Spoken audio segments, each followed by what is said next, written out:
चलिए आज हम स्टार्ट करते हैं लोकस क्लासेस में मैट्रिक्सेस। मैट्रिक्सेस में सबसे पहले प्यारे बच्चों मैट्रिक्स होता क्या है, ये एक शॉर्ट नोट्स है, एक बार हम पढ़ा चुके हैं और यहाँ आप लोग रैपिड रिवीजन कीजिएगा मैट्रिक्स का। तो मैट्रिक्स क्या होता है? रेक्टेंगुलर अरेंजमेंट ऑफ नंबर्स और फंक्शंस, नंबर्स और फंक्शंस, इसी को बोलते हैं matrix. Plural of matrixes, matrices written in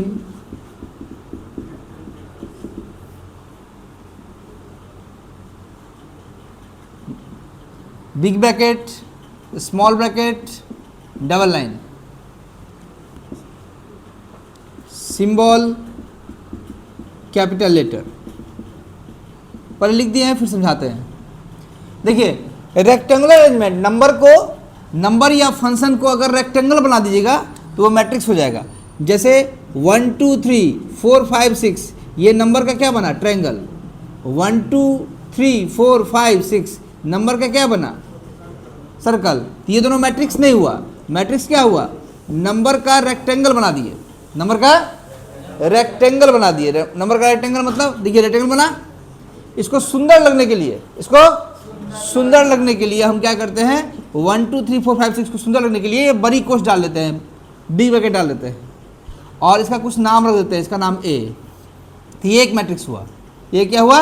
matrix हुआ। क्यों हुआ मैट्रिक्स? क्योंकि ये नंबर्स का रेक्टेंगुलर अरेंजमेंट है या फंक्शंस का रेक्टेंगुलर अरेंजमेंट है। जैसे मान लीजिए b equal to x, x square, log x, e का पावर एक्स, 1 2, ये भी एक मैट्रिक्स है। ये भी एक मैट्रिक्स है। इसमें कितने रो हैं? 1 2, 2 रो और कितने कॉलम? 1 2 3, 3 कॉलम। इसका ऑर्डर हो गया 2/3। ऑर्डर क्या हो गया? 2/3। यहाँ मैट्रिक्स में कितने रो हैं? 1 2 3, 3 रो।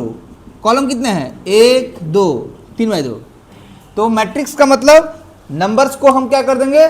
ट्रायंगुलर नहीं, सर्कुलर नहीं, क्या बना देंगे? रेक्टेंगल बना देंगे। और उसको सुंदर दिखने के लिए बड़ी कोष्ठ, छोटी कोष्ठ या फिर डबल लाइन का इस्तेमाल किया जा सकता है। मैट्रिक्स का प्लूरल होता है मैट्रिसेस। जैसे बेबी का प्लूरल बेबीज, नहीं फार्मूला का फॉर्मूले। उसी तरह मैट्रिक्स का प्लूरल क्या होगा? मैट्रिसेस होगा। उसको किस में लिखेंगे? इस तीनों कोष्ठ में लिखेंगे। और किससे रिप्रेजेंट करेंगे? कैपिटल लेटर से, capital A, capital B, capital C, X Y, कुछ भी कर सकते हैं। ओके, अब हम लोग फिर से करेंगे मैट्रिक्स में आगे row and column. Row and column प्यारे बच्चों क्या हुआ? Horizontal line of numbers, horizontal line of numbers और फंक्शंस इज कॉल्ड रो। वो बातचीत कर रहे हैं आप लोग, बातचीत बिल्कुल नहीं कीजिए। हॉरिजॉन्टल लाइन ऑफ नंबर्स और function is called row and vertical line, vertical line of numbers और functions is called, are called लिखिए प्लूरल, आर कॉल्ड कॉलम। ओहो, क्या मतलब हुआ सर जी? मतलब ये हुआ सर जी, ये 1 2 3 है, ये 4 5 6 है, ये 7 8 9 है, ये 10 11 12 है। यहाँ कुछ दे देते हैं, यहाँ x दे देते हैं, यहाँ log x दे देते हैं, यहाँ sin x दे देते हैं। नंबर्स या फंक्शन कुछ भी हो सकता है। अब देखिए ये हॉरिजॉन्टल लाइन, ये हॉरिजॉन्टल लाइन हुआ, ये वर्टिकल लाइन हुआ, ये हॉरिजॉन्टल लाइन, इसको बोलते हैं रो। यहाँ कौन कौन रो हुआ? एक रो, पहला रो। ये क्या हुआ? दूसरा रो, R2। ये क्या हुआ? तीसरा रो, R3। ये क्या हुआ? पहला कॉलम। ये क्या हुआ?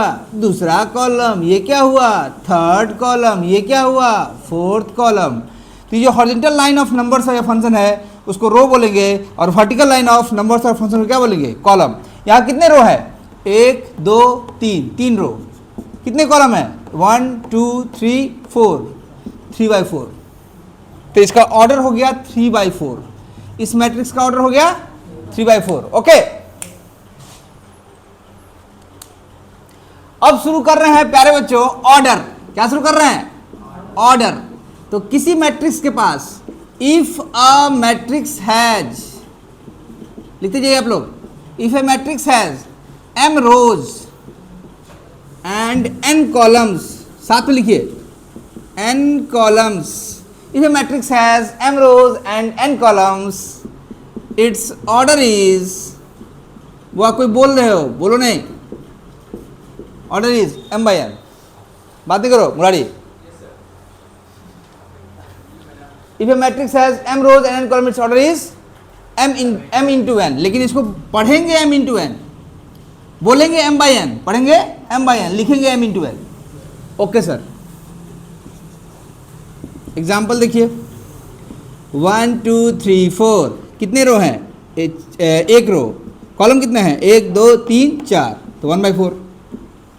2 3 4 5, जितने रो 1 2, 2 रो 2 कॉलम, जितने रो उतने ही कॉलम। इसका मतलब ये स्क्वायर मैट्रिक्स। कौन सा मैट्रिक्स है ये? आगे पढ़ाने वाले हैं, स्क्वायर मैट्रिक्स। ओहो अच्छा। 4 5 6, कितने रो? 1 2 3, 3 रो, कितने कॉलम? 1 कॉलम, 3/1 हो जाएगा। तो कितना भी रो कितना भी कॉलम हो सकता है। इसमें कुछ बात याद रखते हैं कि if order is m/n, total number of elements या entries is m into n, mn। अगर ऑर्डर m/n है तो दोनों को मल्टीप्लाई कर देंगे, गुना कर देंगे, तो ये mn जो आएगा वही नंबर ऑफ एलिमेंट्स आ जाएगा। जैसे आप देखिए यहाँ 2 into 2 4 हो गया, गिनिए 1 2 3 4। यहाँ 1 into 4 4 हो गया, 1 2 3 4। यहाँ 3 into 1 3 हो गया, 1 2 3, 3 एलिमेंट। एक और एग्जाम्पल देते हैं, जैसे मान लीजिए 1 2 3 4 5 6 7 8 0 1 9 2। इसमें इसका ऑर्डर है 1 2 3, 3 रो, कॉलम कितना? 1 2 3 4, 3/4। इसका मतलब इसमें नंबर ऑफ एलिमेंट कितने होंगे? 3 into 4, 12 एलिमेंट। गिन के देख लो, 1 2 3 4 5 6 7 8 9 10 11 12, तो नंबर ऑफ एलिमेंट 12 हो गया। ओके, हरी बोल। अब देखिए, अगर ऑर्डर दिया हुआ हो, अगर नंबर ऑफ एलिमेंट दिया हुआ, if number of elements is given, मान लीजिए 5 दिया हुआ है, तो पॉसिबल ऑर्डर कौन कौन होगा? पॉसिबल ऑर्डर क्या सब होगा? 5 है ना, तो 1 into 5, 5 into 1। अगर 12 है नंबर ऑफ एलिमेंट, तो पॉसिबल ऑर्डर क्या सब होगा? तो जिस इसको मल्टीप्लाई करने पे 12 आ जाए। शुरू कीजिए, 1 into 12, 12 into 1, 2 into 6, 6 into 2, 3 into 4, 4 into 3। और हो सकता है क्या? नहीं सर, अब नहीं होगा। क्यों नहीं होगा? क्योंकि 1 2 3 4 5 6 पॉसिबल ऑर्डर हो सकता है। इसी तरह अगर 13 एलिमेंट है, टोटल एलिमेंट 13, टोटल एलिमेंट अगर 13 है एलिमेंट्स, अगर टोटल एलिमेंट 13 है तो पॉसिबल ऑर्डर क्या सब होगा? 1 into 13 और 13 into 1। ओके, जल्दी लिखिए, स्पीड पे, भूत जैसे उतारिए, भूत जैसे। अब हम लोग पढ़ रहे हैं elements, meaning of elements AIJ का मतलब क्या हुआ? ओहो, देखिए प्यारे बच्चों, कोई मैट्रिक्स है A, 1 2 3 4 0 x log x minus 1/2 √3 0 1 4। कितने ऑर्डर का मैट्रिक्स है? तो 1 2 3, 3 रो, कॉलम कितना? 1 2 3 4, 3/4। तो ये इसका ऑर्डर हो गया। क्या हो गया प्यारे बच्चों? ऑर्डर हो गया। अब एलिमेंट का नाम लिखना सीखना है। देखो, जैसे ये 1 है, 1 पहला रो और पहला कॉलम का मेंबर है, तो इसका नाम क्या हो जाएगा? A11 हो गया। अब मान लीजिए log x के बारे में सोचना है। log x है सेकेंड रो और first second third column. Third ये हुआ फर्स्ट रो ये हुआ सेकेंड रो, ये हुआ थर्ड रो, ये फर्स्ट कॉलम, ये सेकेंड कॉलम, ये थर्ड कॉलम और ये फोर्थ कॉलम। तो A11 कितना हुआ 1। अब देखिए यहाँ पे अगर लॉग एक्स के बारे में सोचना है तो किस रो का मेंबर है, सेकेंड रो, और किस कॉलम का मेंबर है, थर्ड कॉलम। इसका नाम हो जाएगा A23 is equal to log X. वाह सर जी। ये -1/2, इसका नाम क्या होगा A2 और चौथा कॉलम A24। अगर √3 का नाम क्या होगा, थर्ड रो, थर्ड और फर्स्ट। ओहो पकड़ा गया। इस वन का नाम क्या होगा A33, first row second row third row, first column second column third column, ये थर्ड रो थर्ड कॉलम। इसका मतलब ये हो गया A33। ओके जल्दी लिखिए, भूत जैसे उतारिए, भूत जैसे। अब है जनरल फॉर्म ऑफ मैट्रिक्स। क्या है जनरल फॉर्म ऑफ मैट्रिक्स, खुद से कैसे मैट्रिक्स को सपोज करेंगे। ओके सर, जैसे मान लीजिए आपको 2x2 मैट्रिक्स बनाना है।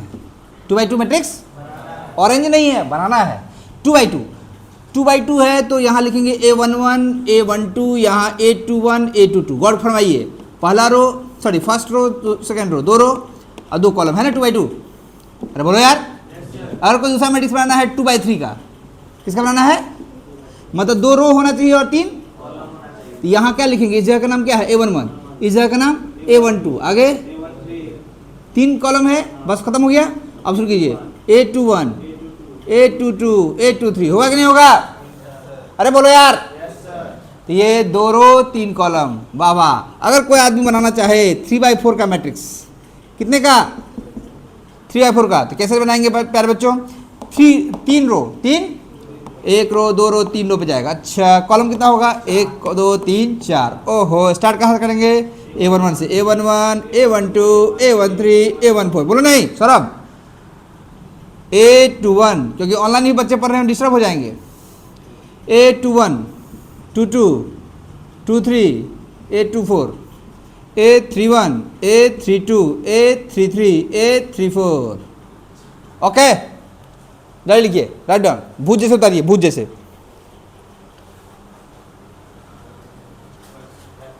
अब एक क्वेश्चन देखते हैं प्यारे बच्चों, एक क्वेश्चन क्या है, if Aij is equal to 1/2 mod 3i minus j, write a matrix A is equal to Aij 2/3। एक मैट्रिक्स बनाना है 2/3 का, जिसका ऑर्डर 2/3 हो और उसके एलिमेंट को पहले ही डिफाइन कर दिया गया है। Aij, हैंडराइटिंग मेरा बचपन से ही बहुत अच्छा होता है, कभी घमंड नहीं हुआ। Aij is equal to half 3i minus j। Okay sir, कैसे करेंगे, तो सोल्यूशन देखिए बहुत आसान है, बड्डे आसान है। देखो Aij, ए मानेंगे क्या दिया हुआ है प्यारे बच्चों, Aij पहले देख लो फिर लिखना 2/3। ओके सर, कैसे करेंगे, अब बनाइए 2 रो 3 कॉलम, 2 रो 3 कॉलम, आ गया है 2 रो 3 कॉलम, 2 रो 3 कॉलम। ओहो मतलब A11 A12 A13 A21 A22 A23। ओहो, और सारे एलिमेंट का वैल्यू यहाँ से इस फॉर्मूला से निकाल लेंगे। A11 निकालिए, A11 कितना होगा, हाफ मॉड 3 × 1 - 1, हाफ 3 - 1 3 - 1 2, 2/2 1। फिर इसी तरह A12 निकालेंगे, हाफ यहाँ डालिए 1 2, आई की जगह पे कितना है 1 और जे की जगह पे कितना है 2, आई की जगह पे 1 जे की जगह पे 2, हाफ 3 × 1 - 2, 3 - 2 1, 1/2। अब डायरेक्ट लिखते हैं A13 क्या होगा, 3 × 1 3 -3 0 हो जाएगा। A21 यहाँ डालिए 3 × 6 -1 5 हो जाएगा, 5/2। अरे बोलो यार, A22 3 × 6 -2 4 4/2 2 हो जाएगा। A23 3 × 6 -3 3/2 हो जाएगा। ओहो, तो ए क्या हो गया, अब बोलो देयरफॉर ए क्या होगा, ए हो गया, इसका मतलब ए हो गया, ये सारा वैल्यू आप यहाँ चिपका दीजिए। क्या सब? तो A11 का वैल्यू 1 आया है, 1। A12 का वैल्यू कितना आया? A12 का वैल्यू 1/2 आया। उसके बाद A13 का वैल्यू कितना आया? 0। A21 का वैल्यू कितना आया? 21 का वैल्यू कितना आया? 5/2। A22 का वैल्यू कितना आया? 2।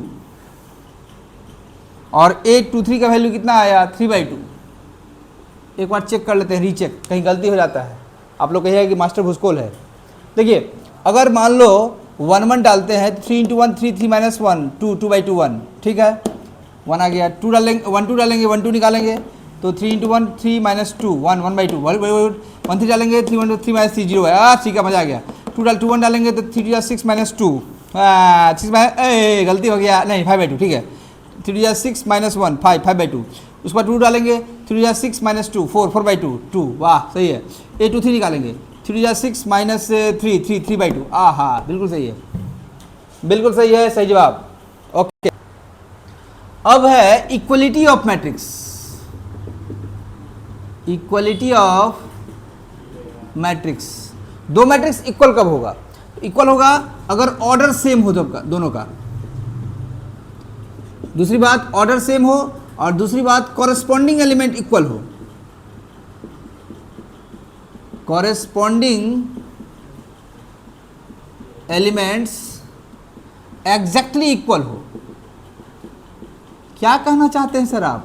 हम ये कहना चाहते हैं कि ये मैट्रिक्स A = 1 2 3 4 ये खुद के ही इक्वल हो सकता है। अगर इसको आप 1 2 3 4 लिख दीजिएगा, भले एलिमेंट तो सेम है लेकिन ऑर्डर ही अलग है। इस एलिमेंट का ऑर्डर क्या है? 2/2, 2 रो 2 कॉलम। इसका ऑर्डर 1/4, 1 रो 4 कॉलम। नहीं ना होगा, दोनों इक्वल, ऑर्डर सेम होना चाहिए।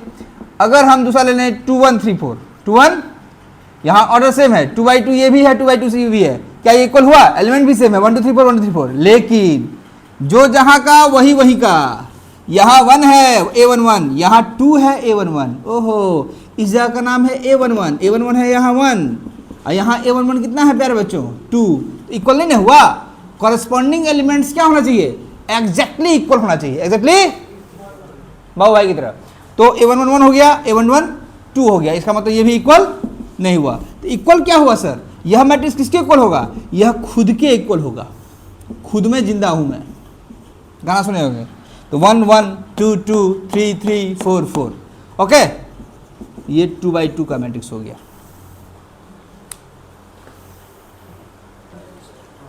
देखिए इसमें क्वेश्चन देखते हैं, छोटा सा क्वेश्चन। अगर ऐसे दे देगा A - B 2x 3y A + B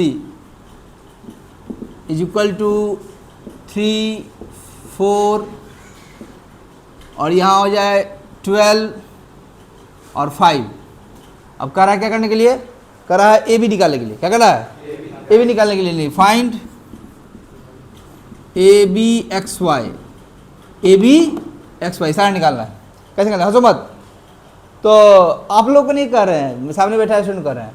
ABXY solution कैसे निकालेंगे प्यारे बच्चों? देखो, A - B = 3, उसके बाद A + B = 5। Okay sir, A - B 3 हो गया, A + B 5 हो गया। ओके ओके ओके, दोनों को सॉल्व कर लेंगे क्योंकि दो मैट्रिक्स इक्वल है तो उसका जो कॉरस्पॉन्डिंग एलिमेंट इक्वल होगा। यह = 3 होगा और यह = 5 होगा, इससे कर लेंगे। और फिर यहाँ से 2x = 4 होगा, 2x = 4 होगा, और 3y = 12 होगा। ये तो तुरंत होगा। 2x = 4 होगा तो x = 4/2 2 होगा, 3y = 12 होगा तो y = 12/3 4 होगा। आज नहीं तो कल होगा, मेहनत सफल होगा। अब A - B 3, A + B 5, इसको फर्स्ट इसको सेकेंड सॉल्व करते हैं। यहाँ फर्स्ट और सेकेंड को जोड़ेंगे, फर्स्ट सेकेंड को जोड़ेंगे तो बीबी कट जाएगी, सॉरी कट जाएगा, बीबी कटेगी तो गड़बड़ा जाएगा। बीबी कटेगा, बीबी कटेगा। A कितना? 2A, 3 और 5 8, तो A = कितना होगा? 4। A = 4 डाल देंगे यहाँ पे, यहाँ डाल देंगे। अरे बताओ यार, A = 4 यहाँ डालोगे तो 4 plus B is equal to 5, तो b इज इक्वल टू क्या हो जाएगा 5 minus 4 1, a is equal to 4, b is equal to 1। DOG साहब प्लीज चुप हो जाइए, नहीं तो वीडियो बन रहा है, आप भी फेमस हो जाइएगा। चुप ना। टाइप्स ऑफ मैट्रिक्स, अब क्या पढ़ने जा रहे हैं प्यारे बच्चों? Types of matrix. ब्रेक के बाद types of matrix. Types of matrix कैसे होगा? तो पहला है मैट्रिक्स, जो पहले एनसीईआरटी का टाइप आप लोग को पढ़ाएंगे, फिर हम लोग कंपटीशन लेवल पे चलेंगे। Row matrix. कौन मैट्रिक्स? बहुत आसान है, जिसके पास केवल एक ही रो हो। ए मैट्रिक्स हैविंग इकलौता रो, ओनली वन रो, दुलड़ुआ रो। एग्जाम्पल में देखिए, A is equal to 1 omega omega square, एक रो 3 कॉलम। ये ओमेगा से डरिएगा नहीं, ऐसे ही दे दिए हैं, आप कुछ भी ले सकते हैं। जैसे मान लो 2 4, एक रो है 2 कॉलम है। सिंगल रो वाला जो मैट्रिक्स होगा ना, उसको रो मैट्रिक्स या रो वेक्टर भी बोल देते हैं। दूसरा सर, दूसरा होगा कॉलम मैट्रिक्स। अच्छा, कॉलम मैट्रिक्स क्या होगा? जिसके पास केवल एक ही कॉलम, जिसके पास केवल एक ही column, having only one column, having only one column. Example sir दे दीजिए। एग्जाम्पल ले लीजिए, b is equal to A B, C is equal to 1 2 3। इसमें एक रो हुआ, सॉरी 2 रो है, एक कॉलम है। यहाँ पे 3 रो है और एक कॉलम है। इसका जनरल फॉर्म क्या होगा रो मैट्रिक्स का? ए आई जे और 1/n। इसका जनरल फॉर्म क्या होगा कॉलम मैट्रिक्स का? ए आई जे, कॉलम को एक रखना है, m/1। ओहो, समझ में आ गया सर। जल्दी लिखिए, जल्दी लिखिए, भूत जैसे उतारिए। थर्ड है रो मैट्रिक्स हो गया, कॉलम मैट्रिक्स हो गया। अब क्या पढ़ने जा रहे हैं? Square matrix. स्क्वायर मैट्रिक्स ऐसा मैट्रिक्स जिसमें number of rows number of column के इक्वल हो। पहले ही बता चुके हैं। A matrix having equal number of rows and column. ऐसा मैट्रिक्स जिसके पास इक्वल नंबर ऑफ रोज और कॉलम हो। एग्जाम्पल सर जी, एग्जाम्पल हो गया a इज इक्वल टू ए आई जे। यहाँ अगर हम n/n लिख देंगे, या कोई आदमी ऐसे लिखना चाहता है m/n ही लिखना चाहता है, और तब इसको लिखना पड़ेगा इफ m बराबर n या वेयर m बराबर n। ओहो, m n के इक्वल हो। एग्जाम्पल सर, एग्जाम्पल तो आप जानते ही हैं, क्या मजाक है। 1 2 3 4, 2 रो 2 कॉलम। दूसरा मैट्रिक्स b लेते हैं एग्जाम्पल, 3 4 5 1 0 9 -1 4 6। कितना रो है इसमें? 1 2 3 रो। कॉलम कितना है? 1 2 3 कॉलम। मजा आ गया सर। तो ये हुआ स्क्वायर मैट्रिक्स। भूत जैसे उतारिए, भूत जैसे, पॉज बटन दबा के। बेटा मैं अब स्क्वायर मैट्रिक्स के बाद हम लोग पढ़ेंगे कल की क्लास में row matrix, column matrix, square matrix. उसके बाद होता है डायगोनल मैट्रिक्स। उसके बाद रात में चोर सब दरभंगा से रात में चोर सब दरभंगा से ईरान जाएगा। रो मैट्रिक्स, ये आर मतलब हुआ रो मैट्रिक्स, सी मतलब हुआ कॉलम मैट्रिक्स, ये हुआ square matrix, D for diagonal matrix, S for scalar matrix, और आई फॉर आइडेंटिटी मैट्रिक्स, और जेड मतलब जीरो मैट्रिक्स। तो ये बाकी जो मैट्रिक्स बच गया रो, कॉलम और स्क्वायर के बाद, ये मैट्रिक्स हम आप लोगों को कल कंटिन्यू क्लास करेंगे। ओके, तब तक आप लोग पढ़ते रहिए और खुश होते रहिए। ठीक है।